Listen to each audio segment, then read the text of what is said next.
បាទសូមគ្រប់ជំរាបសួរប្រិយមិត្តបងប្អូនទាំងអស់គ្នាដែលតែងតែគាំទ្រ Channel Knowledge About Smartphone បាទថ្ងៃនេះខ្ញុំចង់បង្ហាញអំពីរបៀបធ្វើ auto like ពី Facebook គឺរូបថតដែលយើងផុសចូលក្នុង Facebook ទទួលបានការ like ច្រើនពីតាមរយៈធ្វើតាមកម្មវិធី DJ Liker បាទហើយកម្មវិធី DJ Liker វីដេអូមុនខ្ញុំបានធ្វើការប្រាប់ពីរបៀបធ្វើការ download កម្មវិធីមួយហ្នឹងហើយសង្ឃឹមថាអ្នកទាំងអស់គ្នាបានមើលហើយនឹង download យកមកទុកហើយដែរអញ្ចឹងថ្ងៃនេះខ្ញុំនឹងប្រាប់ពីរបៀបធ្វើការធ្វើម៉េចដើម្បីឲ្យរូបថតរបស់យើងហ្នឹងទទួលបានការ like ច្រើនបាទគឺ auto like តែម្ដងចង់បាន100 like 200 like 300 like 1000 like អីក៏បានដែរបាទអញ្ចឹងធ្វើម៉េចនោះក៏មកមើលអស់គ្នាក៏មកកាត់ពេលយូរតោះយើងចូលមកកម្មវិធី DJ Light នោះសង្ឃឹមថាអ្នកដែលចូលមើលវីដេអូនេះមានកម្មវិធី DJ Light នេះអស់ហើយណាហើយ DJ Light នេះកម្មវិធីនេះខ្ញុំក៏បានប្រាប់ហើយថាខ្ញុំបានធ្វើវីដេអូមុនហើយអញ្ចឹងអ្នកនរគ្នាគាត់ជាបានមើលវីដេអូមុនហើយ download កម្មវិធី DJ Liker នេះមកដែរអញ្ចឹងយើងចុចតែម្ដងទៅមកកាត់ពេលយូរបាទ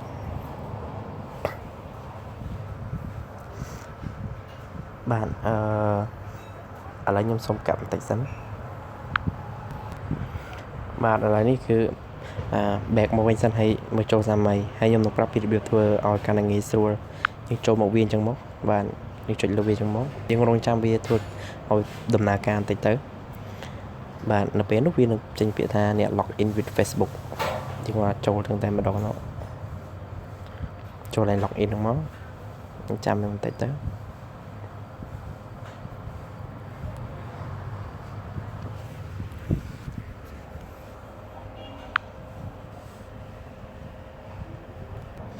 បាទនៅពេលនោះវាឲ្យយើងធ្វើការ log in ដើម្បីចូល Facebook យើងប្រើ email របស់យើងមក email អីក៏ email ទៅឥឡូវខ្ញុំសុំដាក់ email របស់ខ្ញុំបន្តិចសិនបាទឥឡូវនេះយើងបញ្ចូល email ហើយយើងចុច log in តែម្ដងទៅបាទហើយយើងរងចាំវាបន្តិចឲ្យវាធ្វើដំណើរការភ្ជាប់ទៅកាន់ email Facebook របស់យើងហ្នឹងបាទឥឡូវហើយឥឡូវនេះយើងក៏គ្រាន់តែចូលកន្លែង enter number here នេះកន្លែងនេះបាទយើងចូលមកហើយយើងដាក់ពាក្យនេះលេខនេះចូលក្នុងប្រអប់មកលេខ3394បន្ទាប់មកយើងចុចពាក្យ submit បាទធ្វើតាមខ្ញុំទៅបាទហើយបន្ទាប់មកយើងយកពាក្យវាមានជម្រើស2 you auto liker ក៏ដូចជា you auto comment អញ្ចឹងដាក់ you auto មក you auto liker ហ្នឹងមកបានទី1ហ្នឹងចាំវាបន្តិចទៅបាទបន្ទាប់មកយើងចូលឡើងហ្វូតូនេះមកហ្វូតូបាទ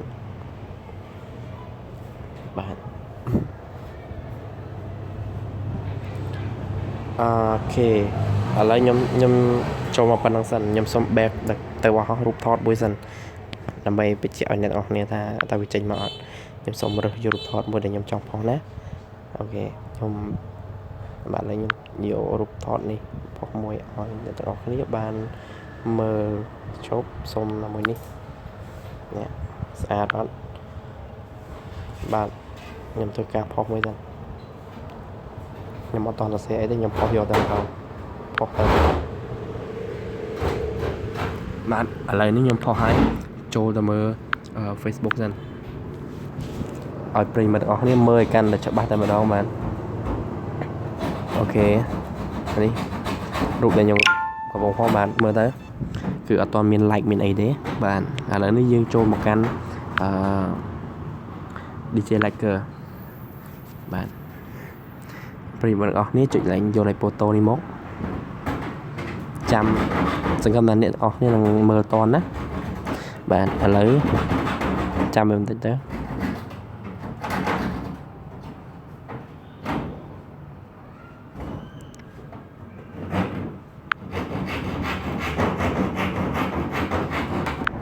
បាទឥឡូវនេះយើងចុចវាចេញចឹងមកហើយឥឡូវសូមយករូបថតដែលខ្ញុំបានផុសបាញ់មិញហ្នឹងនេះគឺរូបថតហ្នឹងចុចលើរូបថតហ្នឹងមកដើម្បីចង់ឲ្យបានការ like 100 like តែម្ដងចង់បាន1000 like ក៏បានដែរបាទឥឡូវនេះយើងឃើញហើយនេះរូបមួយហ្នឹង នេះយើងចុចមើលកន្លែង how many like នេះយើងចង់ឲ្យមានការ like ប្រហែលនិយាយរួមអស់ធំត្រឹម100ឥឡូវយើងសូមចុចយក100 like ហ្នឹងហើយយើងចុចពាក្យ submit មួយកន្លែងនេះចុចពាក្យ submit ទៅឥឡូវវាធ្វើការ like ឲ្យយើងហើយបាទតិចទៀតយើងចូលទៅមើលពោតរូបភាពរបស់យើងហ្នឹងតើវាបាន100 like ឬក៏អត់បាទឥឡូវរងចាំបន្តិចទៅ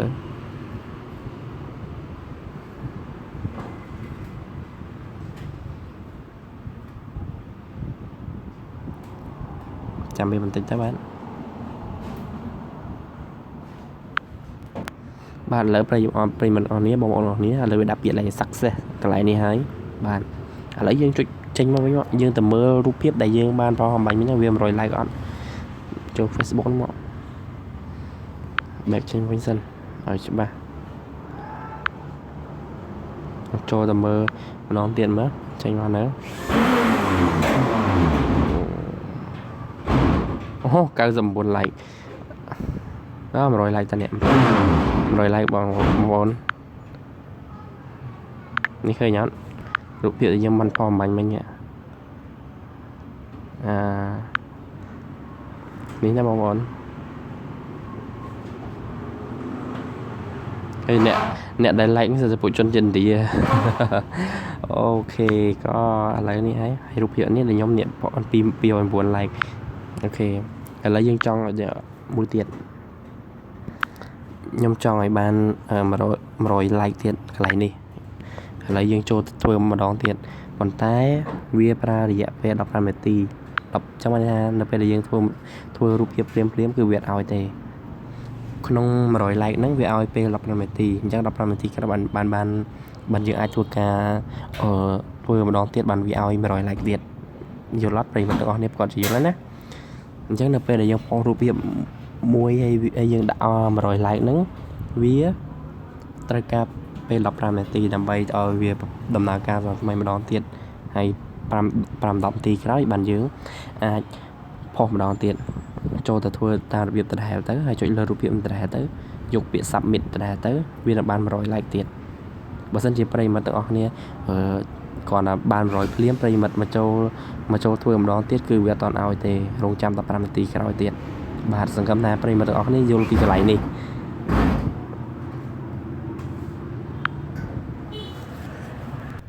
បាទឥឡូវនេះឧទាហរណ៍នេះខ្ញុំនឹងធ្វើឲ្យម្ដងទៀតណាយើងចុចលេខហ្នឹងមក0077 submit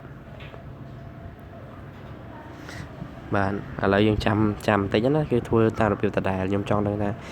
ខ្ញុំចង់បង្ហាញអំពីរបៀបធ្វើម្ដងទៀតឥឡូវយើងយកទៀត use auto like ខ្ញុំចង់បានរូបភាពអំបញ្ញមិញគឺថែម100ទៀតថែម100 like ទៀតដែលខ្ញុំប្រាប់អ្នកទាំងអស់គ្នាថាត្រូវរងចាំ15នាទីក្រោយបាននេះឥឡូវប្រិយមិត្តអស់គ្នាឃើញនេះឃើញទេវាឲ្យយើងចាំ